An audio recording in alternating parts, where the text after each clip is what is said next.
ಸೇನಾ ಪಡೆಗಳಿಂದ ಮುಂದುವರೆದ ಮಹಾಬೇಟೆ, ಮತ್ತೊಬ್ಬ ಉಗ್ರನ ಮನೆ ಧ್ವಂಸ ಮಾಡಿದ ಸಿಂಗ್.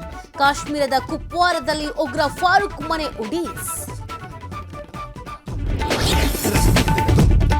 ಭಾರತದಿಂದ ತೊಲಗೋಕೆ ಇವತ್ತೇ ಕೊನೆ ದಿನ. ವಾಘಾ ಗಡಿ ಮೂಲಕ ಪಾಕಿಸ್ತಾನಿಗಳು ವಾಪಸ್. ದೇಶ ಬಿಡದವರ ವಿರುದ್ಧ ಕಠಿಣ ಕಾನೂನು ಕ್ರಮ ಫಿಕ್ಸ್. ಪಾಕ್ ವಿರುದ್ಧ ಭಾರತದಿಂದ ಜಲ ಯುದ್ಧ. ಜೇಲಂ ನದಿಯಲ್ಲಿ ಏಕಾಏಕಿ ನೀರಿನ ಹರಿವು ಹೆಚ್ಚಳ. ಮುಜಾಫರ್ಬಾದ್ ಪ್ರದೇಶದಲ್ಲಿ ಪ್ರವಾಹ ಸ್ಥಿತಿ. ಕೇವಲ 3 ನಿಮಿಷದ ಅಂತರದಲ್ಲಿ ಕನ್ನಡಿಗರು ಪಾರು. ಕ್ರಿಕೆಟ್ ಬ್ಯಾಟ್ ಖರೀದಿಸಲು ಹೋಗಿದ್ರಿಂದ ಬಚಾವ್. ಪಹಲ್ಗಾಮ್ ಕರಾಳತೆ ಬಿಚ್ಚಿಟ್ಟ ಹಾಸನದ ಅತ್ರಿ ಪ್ರಭಾಕರ್. ಬಪ್ಪನಾಡಿನಲ್ಲಿ ರಥ ಮೊಗಚಿ ಬಿದ್ದ ವಿಚಾರ. ಜಾರಾಂದಾಯ ದೈವದ ರೋಷಾವೇಶ.